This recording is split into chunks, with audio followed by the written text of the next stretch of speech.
కాళేశ్వరం టూర్లో భాగంగా మనం ఇప్పుడు కొండపోచమ్మకు చేరుకున్నాము. ఇది 15 టీఎంసీల రిజర్వాయరు. మనకు మల్లన్న సాగర్ నుంచి వచ్చేటువంటి నీటిని ఈ పంప్స్ ఎత్తిపోస్తూ ఉంటాయి ఈ రిజర్వాయర్లకి. ఇది వాస్తవానికి మనం ఇళ్లలో యూజ్ చేసేటువంటి ఒక గోళం లాగా ఉంది. అంటే ఇది కంప్లీట్ గా ఒక మానవ నిర్మాణంగా మనం చూడొచ్చు. అంటే ఇక న్యాచురల్ గా ఇది లేదు, కేవలము గోదావరి నీళ్లు ఎట్టి పరిస్థితుల్లో ఈ ప్రాంతాన్ని తీసుకురావాలనేటువంటి తపనతోనే నిర్మాణం చేసినటువంటి ఒక రిజర్వాయర్ ఇది. కాంగ్రెస్ పార్టీ వాళ్ళు తెల్లారులేస్తే కాళేశ్వరం కూలిపోయిందని మాట్లాడుతున్నారు.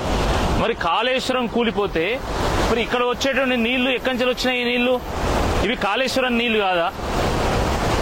కూలిపోయింది కాళేశ్వరం కాదు, కుళ్ళిపోయింది కాంగ్రెస్ పార్టీ మెదళ్ళు, కాంగ్రెస్ పార్టీ నాయకుల మెదళ్ళు.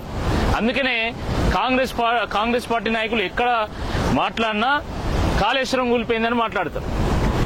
మేము కాళేశ్వరం టూర్లో భాగంగా గోదావరి ఎక్కడ ప్రారంభమైందో లేదా మేడిగడ్డ గాని ఎల్లంపల్లి గాని అక్కడి నుండి మేము అన్ని టూర్ చేసుకుంటూ వచ్చినాం.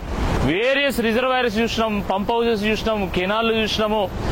మరి ప్రతి దగ్గర నుండి గోదావరి నీళ్లు పరవళ్లు దొక్కుతూ చివరికి ఇక్కడికి కొండపోచని చేరుకున్నాయి.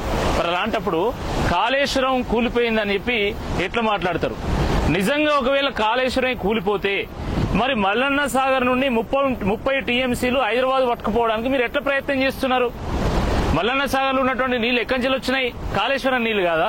మరి అలాంటప్పుడు ఆ 30 టీఎంసీల నీళ్లు హైదరాబాద్ తీసుకుపోయేటివి కూడా కాళేశ్వరం నీళ్లే.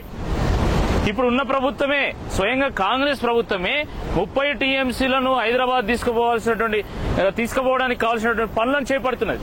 అంతెందుకు, ఇటీవల రేవంత్ రెడ్డి గారు ఈ కాళేశ్వరం నీళ్లు మల్లన్న సాగర్ నుంచి తీసుకుపోయి గండిపేటలో పోసి మూసిని మొత్తం ప్రక్షాళన చేస్తా అన్నారు.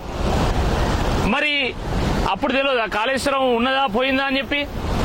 కేవలము కక్షపూరిత రాజకీయాల కోసము ఈరోజు మొత్తం కూలిపోయింది కాళేశ్వరం అని చెప్పేటువంటి ఒక ప్రయత్నం చేస్తా ఉన్నారు. కాళేశ్వరము గోదావరిలో ఉంది, కాళేశ్వరము భూమి మీద ఉంది, కాళేశ్వరము సొరంగాల మార్గంలో భూగర్భంలో కూడా ఉన్నటువంటి వాస్తవాన్ని కాంగ్రెస్ పార్టీ నాయకంగా మేము గుర్తు చేస్తున్నాము.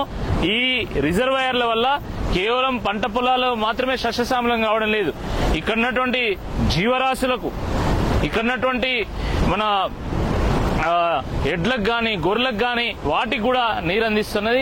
ఇక్కడ ఉన్నటువంటి మత్స్యకారులు బతుకుతున్నారు.